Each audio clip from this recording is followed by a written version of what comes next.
rumors, a lot of things, a lot of fake news out there as to why I'm not with NDC and I'm disgruntled and, are sour grapes. So I'll bring it to you.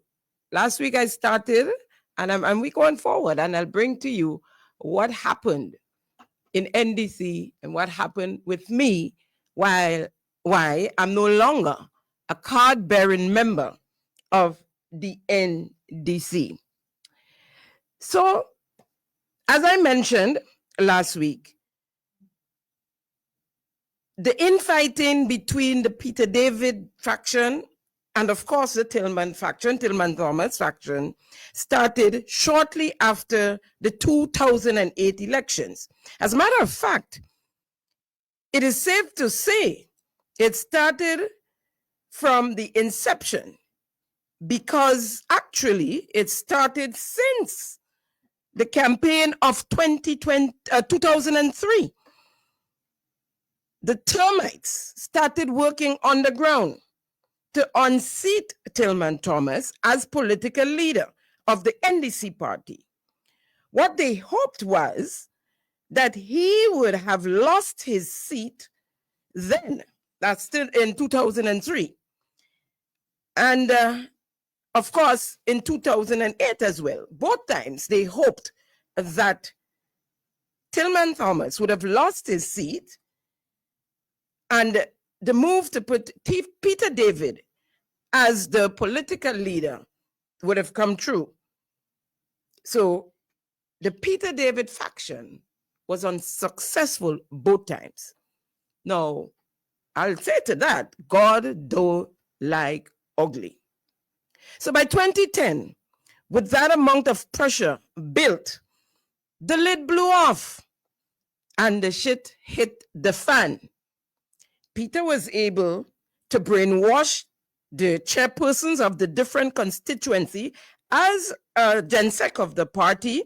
He met with the chairpersons individually, collectively, of the different constituency branches, brainwashed and handwashed them, if you know what I mean. Even the chairman of the St. Patrick East constituency of the then Prime Minister and political leader of the NDC, Honorable Tillman Thomas. They all signed, all with the exception of one, signed a letter, a prepared letter written for them, agreeing that Peter David was the most popular politician in the NDC and therefore should be the political leader of the party.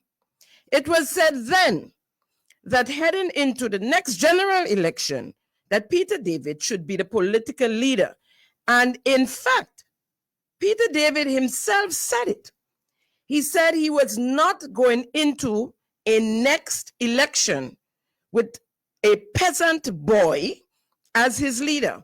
And he was referring to Uncle Tilly. Now, a peasant is historically a pre-industrial agricultural laborer or small farmer, often with a low social status, who works land owned by a landlord. And that was Peter David's reference to Tillman Thomas, aka Uncle Tilly, the then Prime Minister of Grenada. The petty bourgeoisie turned up his nose on someone being a peasant and called Uncle Tilly a peasant boy. Now that's just another word for a farmer. So what's wrong with a farmer being prime minister or leader of a political party, right? What's wrong with that? So all the people person and all the talk about charisma and all of that is just for you and I benefit.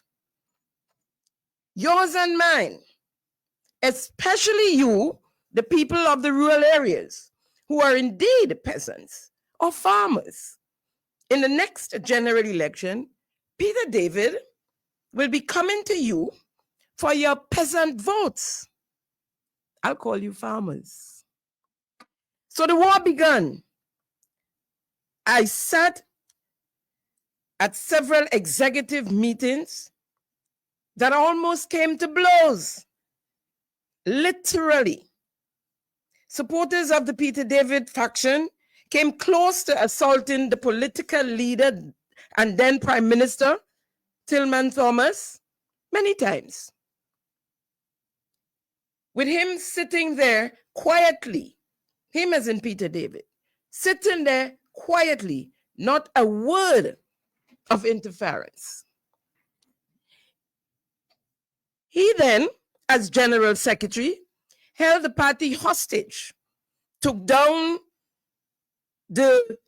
down, I should say, the branches. No elections in the different constituencies. For fear his supporters would be removed from the positions, especially the chairpersons that he had already brainwashed. He did it with the youth arm, or tried to do it with the youth arm and the women's arm as well. But according to the NDC constitution, those were independent bodies and he had no control over those bodies. Hence, the women's arm held its elections and yours truly became president of the women's arm. At executive meetings, Peter David will invite persons who were not executive members when he needed votes to control the party. For instance, when he wanted to vote that the different constituency can't or shouldn't hold branch meetings, he brought in a crew, extra people to vote for him. And some of these persons were not the ones he brought in extra, they were not members of the executive. They just came to vote. So anytime we got to meeting and we saw extra chairs, we know that there's going to be a call for a vote for something, and that these extra people who don't normally, even some of the executive members who don't normally show up to meeting, you'd see them appearing on that day. So the faction was now in the open. So much so, the party had a meeting in Guab St. John, and the faction held an event at La Sagesse Beach, St. David. At the same date and time, things started to deteriorate quickly. The Prime Minister had a planned reshuffle of his cabinet, something that we see all the time with administrations in office. And Minister Glenys Roberts at the time, who was a member of the Peter David faction, or a supporter of Peter David, and the Peter David had postponed their receiving of their new instruments, their new offices. As a matter of fact, the reshuffling caused a widening of the crack or the split, because the Peter David side saw it as victimization, even though it is the pleasure of the Prime Minister to do so whenever he wants to. And even though Peter David still loved, or the Prime Minister, I should say, loved Peter David, because, you know, Peter was his blue-eyed boy. And he still had that softness in his heart, I would say, for Peter David. To date, Tillman Thomas had sat on some of the files and never revealed it to the party or the public. I remember George Brizan, even before he died, in an article in the Today newspaper, cautioned Tillman Thomas about Peter David. He even said to him, you should fire him. And I think that was when Peter started to do things and make announcements that the Prime Minister or political leader should make, like the changing of the name of the international airport was one of them. He came out and did it before the Prime Minister or the political leader did that. And George Prezan was very mindful of that and spoke out on it several times. But I specifically remember that statement in the newspaper asking Tillman Thomas to get rid of Peter David. And that was before the lid blew off. And you heard little talks, but nothing concrete. And when you ask about it, no. I mean, just little, have little thing, little tug of war here, but nothing too much, because you heard then that in the cabinet, when they had cabinet meetings, it always ended in a brawl. And that's exactly what happened at our executive meetings. You'd come and everybody would be like, okay, today look like it's going to be a good day, start off good. Of course, Peter David sat and stared in the direction, where he was facing, but never said anything while his supporters were there tearing apart and going on and destroying the meetings and going after Tillman Thomas. And I'm telling you, several times it came very close to blows taking place, physical, get physical in there. So eventually they went to the GG and got their new instrument. I remember when Minister Joe Gilbert, and he was Minister of Communication and Works at the time, was fired from the cabinet for some letter he had written and signed to a company, I believe, signed but not delivered, of course. It was found in his desk. I believe it was some cabinet decision that they decided not to go forward with. And it was agreed upon that they would not engage the individual or the company. And Joe Gilbert wrote this letter to them, more or less accepting, signed it, but he did not deliver it. So at the next executive meeting, the entire Peter David faction showed up, all enraged, because of course Joe Gilbert was fired and he was a part of the faction. So at the executive meeting, Tillman Thomas was told that he should rehire Joe Gilbert. And he sat there with his eyes closed like he did for most meetings. And it was said that, he was falling asleep at meetings. He wasn't asleep.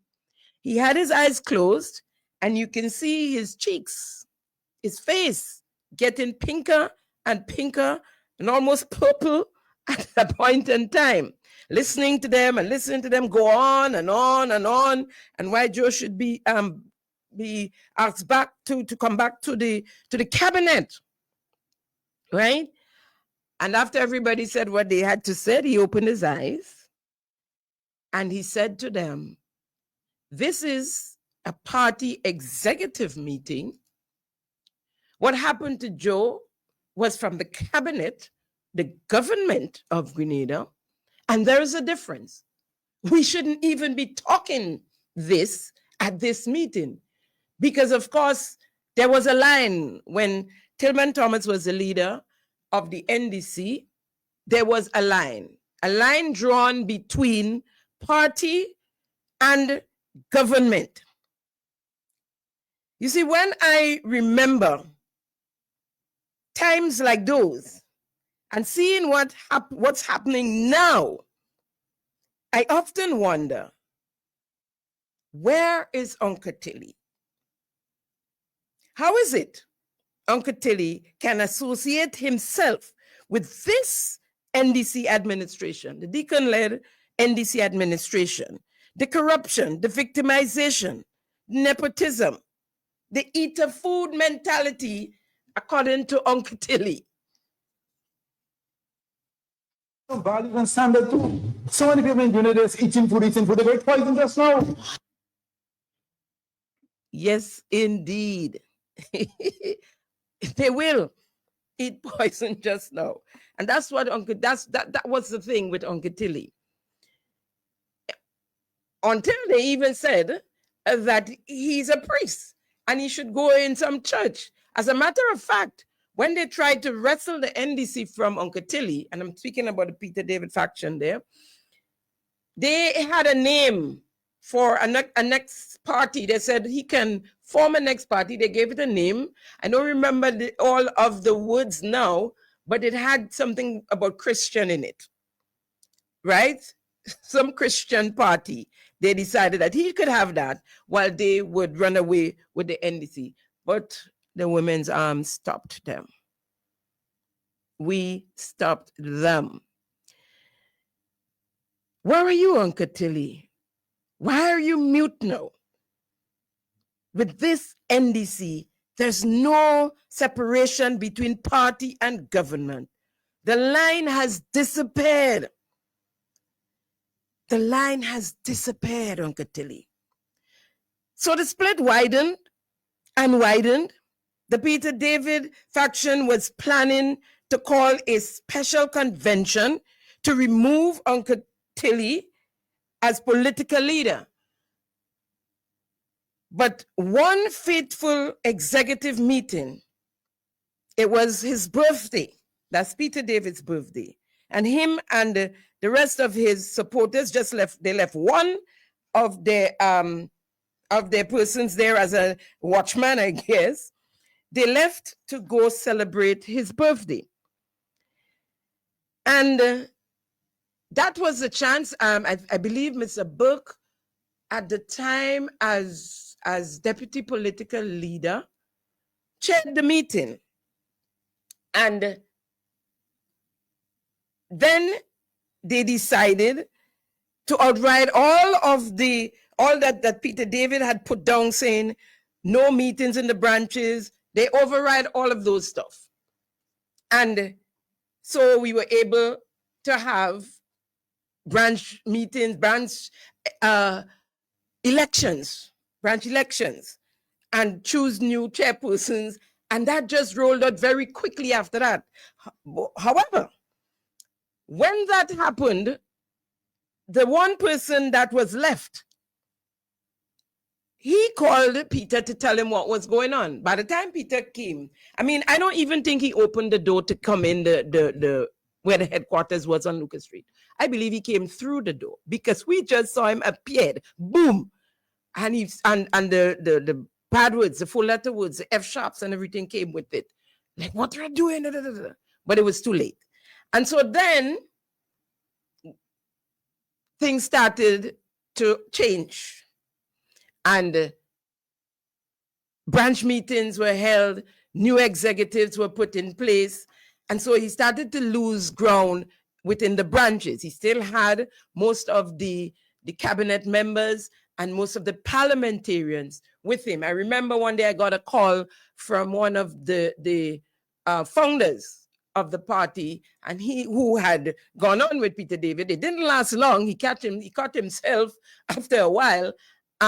He called me and he said to me, that I should support Peter, blah, blah, blah. And he gave me all the reasons. As a matter of fact, he came to an executive meeting with accompanying the pollster, Peter Wickham, at one meeting with a graph and everything to show us that Peter David was the most supported member of the NDC to be leader and, of course, Prime Minister of Grenada if NDC wins the next election. Long graph telling us all kind of crap. We sit down there watching it like, okay, when he done, well, okay, what? So they left. And so he called me and I said to him, I can't do it. So he said, oh, well, Peter have a lot of support. I said, okay, who is the support? Well, most of the cabinet members and the parliamentarians are with him. So I said, well, parliamentarians are, I think we had 11 at the time. And with a couple of them being fired, really. So I said, well, okay, that's 11. Let's give it 11. And most of these same people are the cabinet members. The persons that were elected, like Sister Ann Peters and Franca Bernadette, and so they supported Tillman Thomas. So I was like, and who are the others? I said, are you crazy? The masses, the NDC masses are in support of Tillman Thomas. And with the masses behind him, it cannot happen. Right? And then we developed the slogan, the Women's Arm, no Tilly, no NDC. We had t-shirts we printed and it was, and we went on from there. We went to different parishes and different constituencies and you know, spoke to the people. Glenn Noel, Nazenberg, and Tillman Thomas joined in, and we would go from constituency to constituency, talking to people and letting them know what was going on. Because for a long time, it was just a rumor. It was just a rumor, and you was just hearing stuff all over the place. So the whole plan of the special convention didn't happen because it did not have the support they needed from the delegates to go in a convention, to call a special convention and to remove Uncle Tilly as leader of the party. So by then the regular convention came around, and they were planning to protest. They had their placards made and all of that, but they didn't come to the convention in the morning when it started. The convention was held at SAS, and there was somewhere out there waiting, I guess, sent one of their own. He brought the Gensex, that's Peter David's speech, because he always gave lovely speeches. Although he's supposed to give a report, he never gave a report, but he had lovely speeches. And so he sent his speech, and he remained a guest to be able to say, well, what is going on now? Not knowing that they were going to be expelled from the party at that convention. And Stanford Simon, who was the deputy chair, who was missing for a few months, weeks, well, he went away. And he returned, I think, the day before the convention, specifically for that purpose, because he's, of course, is a Peter boy, and he had to chair the meeting. The chairman was on the run. That is Kenrick Fullerton. He had some fraudulent issues, and he was actually on the run at the time. Word is he went to Trinidad. And so Stanford Simons sat in for him, being the deputy chair, not knowing that he himself, they had him call the motion to expel them. I mean, Stanford staggered from the mic and sat down on a side bench on the stage when the name started to call. I think he didn't even know where he was at that point, right? And so they were expelled. Illegally, of course. In the end, we found out that it was illegal, and they had the chance of returning to the party, but they refused to. And instead, they most of them went and joined the NNP, the NNP party, right? So they never showed up at the convention. Of course, they got the news from where they was. They remained there, and they got the news. They never showed up. Interestingly, this Deacon Mitchell NDC is nothing like the Tillman Thomas NDC in most instances.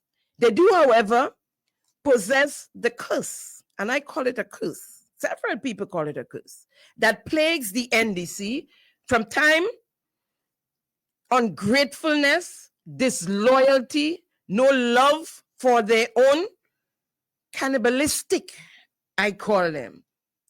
Generally, they ill-treat their own. The ill-treatment meted out to their soldiers, the boots on the ground soldiers, and the continued hug up of the ones behind the scenes, the ones that lurk in the bushes, hiding. They're not even members of the NDC. They just been around. They don't pay subs, right? the ones who go back on the shelves after every NDC one-term appearance, and after the NDC come back in office, they show up, they come off the shelf, dust off the cobweb, and they show up at the front of the line and get seated in the first row, in the front of the class. And if around the table, they're the ones sitting around the table, eating all of the pie, not even dropping crumbs for the same ones who did the work, the ones with boots on the ground. They are the ones who benefit from the party. But according to the now NDC political leader, the Prime Minister, Deacon Mitchell, there are no perfect people. Politicians don't have to be perfect. And so the corruption that is riddling throughout the institutions, from the cabinet come down, I like to say from captain to crook, it's okay if you listen to the Prime Minister.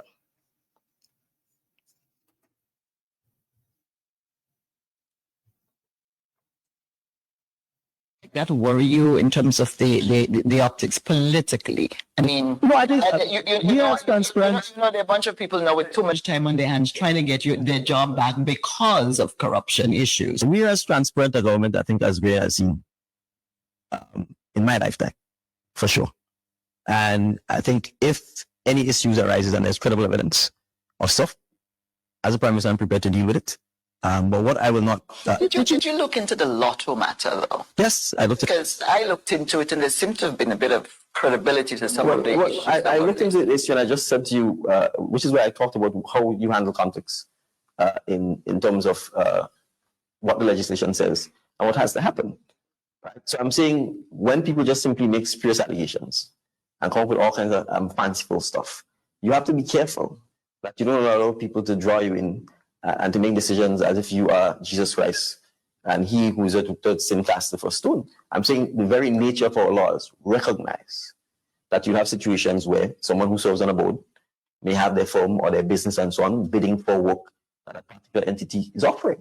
And there's a process and procedure that has to be followed. So I'm saying if someone makes, and you're saying I look into the lotto thing simply because I'm hearing media allegations, if someone makes a credible accusation, we will obviously investigate it and then we make necessary decisions that has to be made. But too often, and I think the National Democratic Congress government in the past was allowed itself to be hoodwinked into trying to go after its own and into trying to punish its own and to hold itself to that standard that's almost impossible.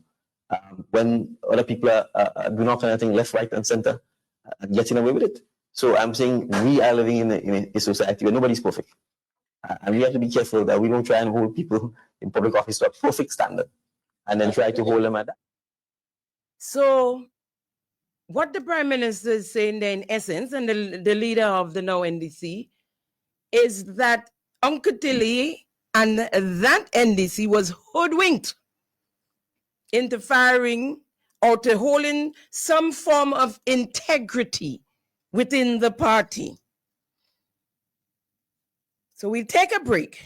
And when we come back, we would deal with the corruption that's taking place within this NDC party. And the Prime Minister thinks, Grenada, the conversation just got louder. Simon Says 2.0, the radio version, hits We FM. 1 hour of hard questions and undeniable evidence with Jenny Simon. Simon Says 2.0, the radio version, where facts come first. Tune in every Thursday at 8 p.m. only on BFM.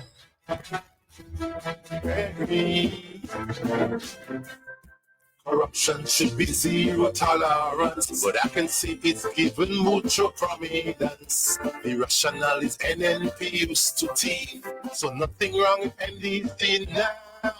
The chief. Bubble and corruption in the NLA, deep brushing that undercover every day. Allegations of bribery in the South, deep brush that undercover. He ain't opening mouths. Contractors collecting monies from MIT, deep brush that undercover so smoothly. Deep brushing everything undercover. He's done in record as the brushing prime minister. Yes, indeed. So we're going to start off with Ron. Ron Redhead stole, and this is for the benefit of my radio listeners who don't get to see Simon Says on YouTube, and you know, so we talking to my radio listeners here. So Ron Redhead was given a car to use during the 2022 campaign. A good supporter of the party then loaned her car to him. As she told me, someone met her one day and said, Lord, if he's so sorry for Ronnie walking up and down in the hot sun, he don't have a vehicle. Well, he had no license. And he's just, so she said, oh, she had a vehicle there sitting there and she would loan it to him for the campaign. So he got a driver and they used her vehicle. The NDC won, of course. And Ron said to her he would like to purchase the vehicle for his constituency branch. And she said, fine. A vehicle valued at $35,000. She said, okay, give me $18,000. Good party supporter, decent lady, said, give me $18,000 and you can keep the car. So he kept the car and he was supposed to start paying her the monies. He said he would give her a certain amount at the beginning and then pay off the balance the next tranche. He sold the car for $10,000 and she had no idea. The only how she knew is because the owner, he thought he was the owner of the vehicle. The guy who paid the $10,000, when he tried to went to have the vehicle transferred, well, as a matter of fact, he was waiting for Ron and Django. Django was Ron's advisor at the time. They were supposed to meet up in town by the mall, and they never showed. And he called and called them that day, nothing. He called them days after, nothing. They were not answering. And he thought, well, what is going on? Why they're not answering? He needs to get the car transferred to his name. So he decided to search the glove compartment of the car. And this is this gentleman relating this story to me. I'm not saying hearsay. I spoke to him. And he said he searched the glove compartment and he saw who the real owner of the car was on the insurance. So he got her number and he called her and he said to her, well, I need the car transferred in my name. And she said, what are you talking about? He said, well, I bought the car. I paid $10,000. And she said, who sold you the car? It's my car. How the car was sold and I have no idea. So then she decided to try and reach the culprits. And she wasn't able to reach them. The gentleman wasn't able to reach them. And the gentleman getting antsy because he wants his car. He paid his money and he wants the car. He's a mechanic as well. So she said to him, well, if you can't reach them, call the police. But I'm not going to transfer the car to you because I have no monies for the car. I didn't sell my car. So I believe he did. And the police contacted the owner of the car. It got to that stage. And somehow the Prime Minister got wind of it, Deacon Mitchell, and called her that Sunday morning to ask, well, what am I hearing? Is all of this true? And she said, yes, it is true. And he said, okay, I'll send you some money on Monday. And by Wednesday of the same week, you'd get the balance. Indeed, on Monday, they showed up with some of the monies. And when Tuesday evening in the dark, Ron and his other friend Tevin Andrew showed up with the balance. It was late, it was already evening in the dark, and she said, "No, I'm not doing no transaction this time of the day." It was cash monies, and so you guys would have to come back tomorrow, which they did, and she got the 10,000. She got 10,000. Well, no, she got a total of 18,000 that she wanted for her car. She got the 18,000. The Monday she got 8,000, and the Wednesday she got the balance, the $10,000. She did the transfer for the gentleman, and he had his car, and eventually he told me he sold the car for $31,000. Right? Ron Redhead should have been fired. What he did was criminal and should have been fired. He's in the cabinet of the country and the parliament as well. And that is a mistake Prime Minister Deacon Mitchell made by trying to sweep it under the rug, trying to cover up for Ron Redhead. Today, Ron Redhead, well, he eventually fired Ron Redhead, not for that purpose. We yet to know why, but he eventually fired him, said he was sending him back to school. Ron Redhead got a full scholarship from the government of Grenada, again against the constitution of the country, and failed, and failed, and failed, and failed. He eventually got his grade changed, and that's where we at with Ron Redhead. But if a dog sucking egg, it's sucking egg. If it walks like a duck and quacks like a duck, it is a duck. We're moving on to Andy Williams. Whoa, that might take us the rest of the evening. Because, I mean, I have Andy, day after Andy, I have Tevin, I have the NLA, GDB corruption, KIPO, some permanent secretaries, our CABSEC, all of that coming up. But there's always next week. So let's start with Andy and the GDB.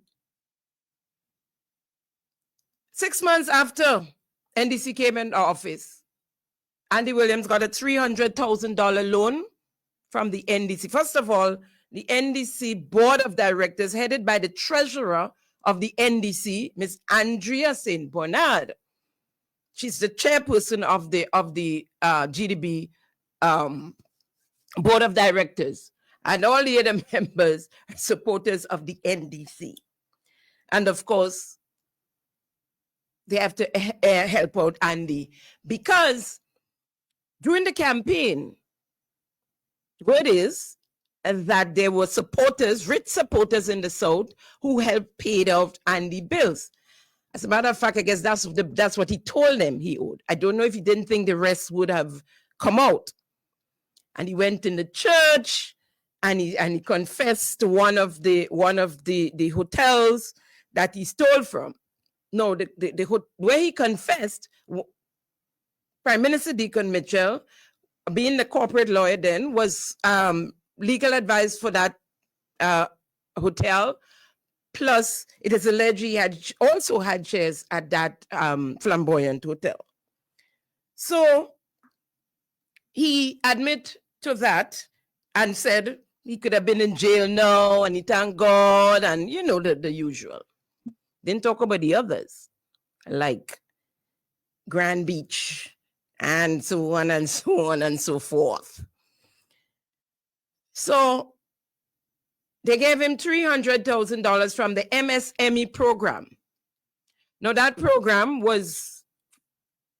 came with from the previous administration after the COVID-19, and they were helping small businesses, small hoteliers, and so to catch themselves again. And that particular program, that the MSME, was for small hoteliers.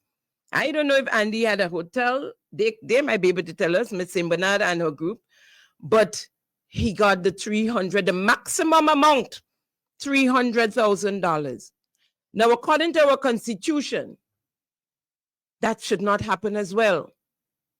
No government contract should be given to members of the parliament and their families, not just them, members of the parliament and their families should not receive contracts from the government, right? So he got the $300,000. By the new year, the first quarter of the new year, he received with a accumulation from loans he had before. And as a matter of fact, he should not have been nominated with the monies he was owing the government of Grenada, both in the GDP and in taxes. He should not have been nominated and become a minister, a representative in the Parliament of Grenada. Somebody dropped the ball. The electoral office did not do their due diligence. And I hope this time coming for the next election, it will be done. And not Andy alone will get the axe or should get the axe. If things didn't change, we have other persons who is in the Parliament of Grenada and have contracts with the government of Grenada. But we'll deal with that another evening, right? So he got, and the money's totaling to roughly $3 million. Unserviced loans that he had before, you know. They still add it and they give him more. Because from the time they went into office, persons that showing up and some calling the prime minister, showing up at his office and say, Andy's owing me 300,000. Institutions calling Andy's owing me 300,000. Andy's owing me 250,000. Andy's owing me, Andy's owing me, Andy's owing me. Andy's name was up on the walls in government cash offices to say, do not accept checks. The ones that say do not accept checks from persons, they got enough bounce check from them. Andy's name was up on that list when he became minister. Well, when they realized what's going on there, they pull it down, took off his name and put it back up. Yeah? So this thing is not makeup story. Now I know it's somewhat a makeup story. This is real hard facts, right?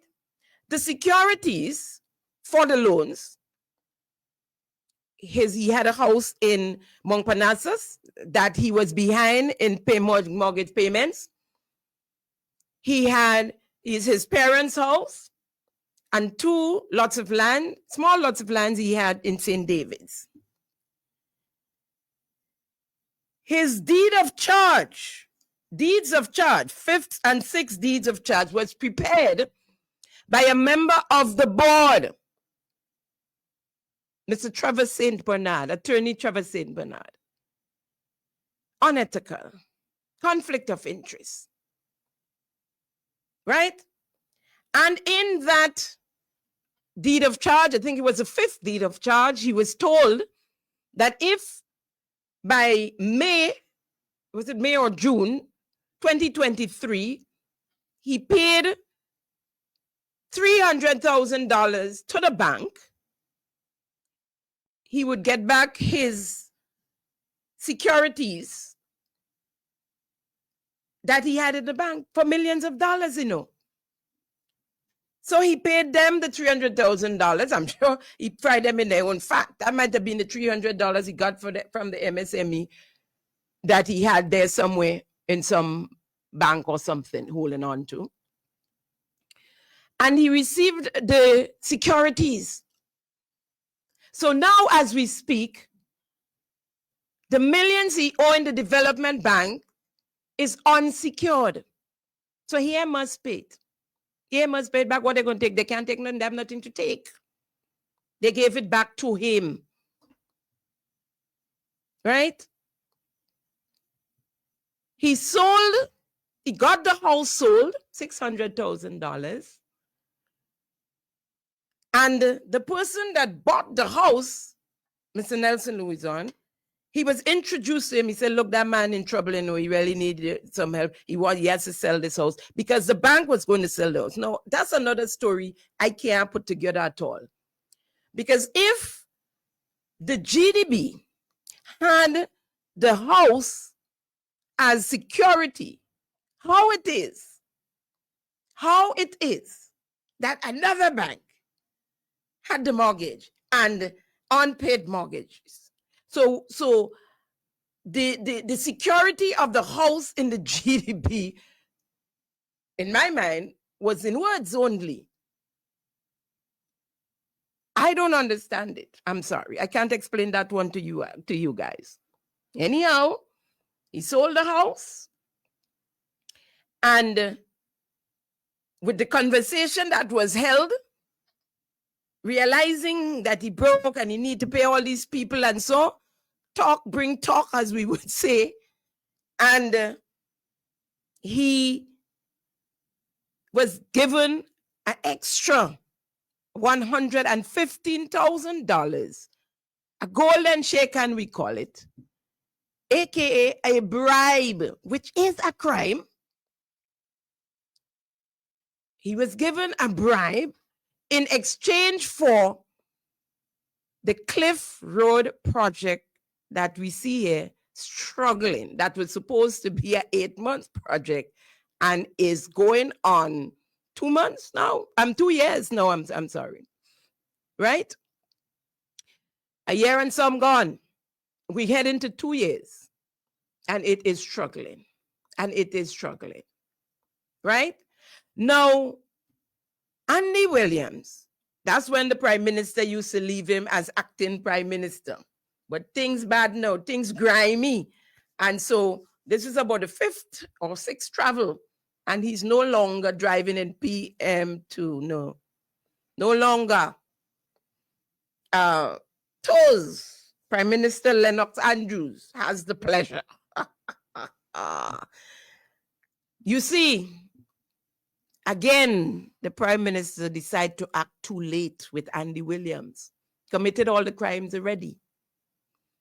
All the crimes inside MIT, all the crimes he committing, because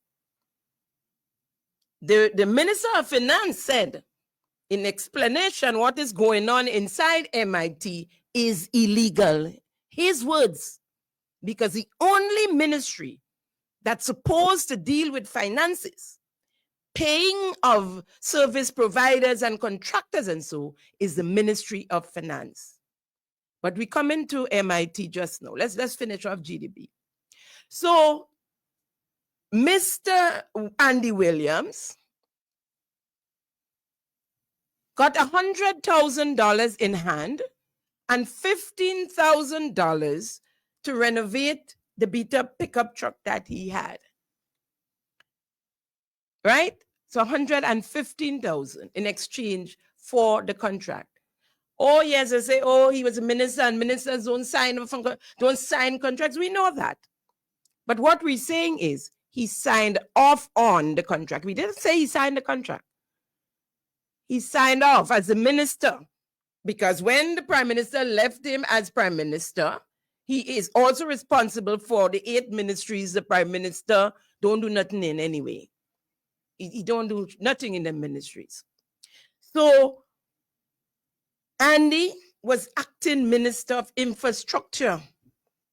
And that is why to date the Prime Minister is very unhappy and telling us that he's going to break ties with CCCCI, Mr. Nelson Louison.